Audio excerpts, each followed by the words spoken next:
What is the remainder when 8 + 8 + 6 is divided by 7? 7తో 8 + 6ని divide చేస్తే రిమైండర్ ఎంత వస్తుంది? దీంట్లో సింపుల్గా చెప్పాలంటే 8 ని 7తో డివైడ్ చేస్తే రిమైండర్ ఎంత వస్తుందో తెలిస్తే మనకు ఆన్సర్ అయిపోతుంది. ఇప్పుడు 8 నేను ఎలా రాస్తానంటే 7 + 1 పవర్ 8గా రాస్తాను. రాయొచ్చు కదా, 7 + 1 8 కదా. దీన్ని నేను 7తో డివైడ్ చేస్తే ఎప్పుడైనా ఒక నెంబర్ యొక్క మల్టిపుల్ +1 ఏ పవర్కి రైజ్ అయినా ఆ నెంబర్తో డివైడ్ చేస్తే మనకి 1 రిమైండర్గా మిగులుతుంది అనే కాన్సెప్ట్ మీకు ఐడియా ఉందా లేదా అని వెరిఫై చేశాడు. అంటే ఈ 8/8ని 7తో డివైడ్ చేస్తే మనకు వచ్చే రిమైండర్ 1. ఈ 1 అనే రిమైండర్ ఇక్కడ ఉంది, ఇక్కడ 6 ఉంది. ఈ 1 + 6 కలిపి టోటల్గా మళ్ళీ 7 అవుతుంది. సో 7ని మనం 7తో డివైడ్ చేసి ఎగ్జాక్ట్గా డివైడ్ అయిపోతుంది. రిమైండర్ ఎంత వస్తుందమ్మా? 0 వస్తుంది. సో ఈ క్వశ్చన్ మొత్తానికి మనకి కాన్సెప్ట్ తెలుసా అని అడగడమే చేశాడు తప్ప ఇంకేం అడగలేదు.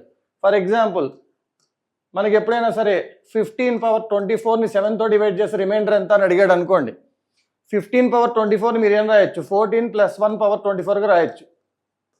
ఈ 14 అనేది కూడా 7 మల్టిపులే కదమ్మా.